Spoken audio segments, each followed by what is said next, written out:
The 32nd intersectional meeting of CARICOM heads of government held virtually concluded this Friday. A press conference was held immediately following the conclusion of the meeting, where questions were addressed on topics including tourism, economics, and Cuban vaccines.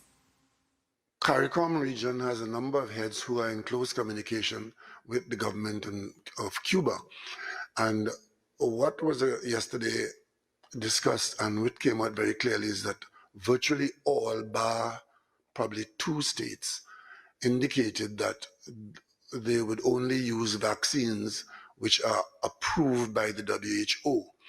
And of course, while we know that Cuba has a good reputation in the medical sphere and is developing some vaccines, unless those vaccines get WHO approval, all CARICOM countries have indicated that we'll await such an approval before we attempt to use it in our populations.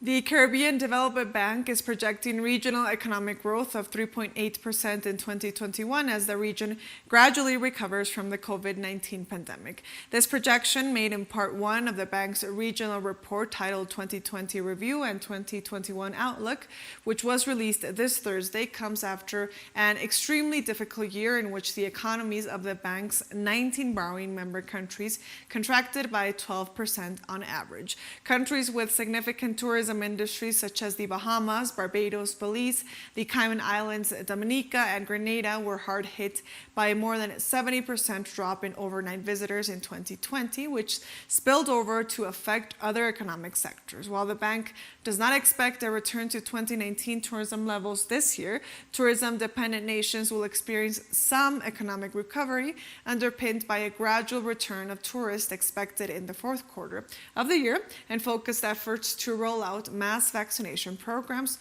throughout the region.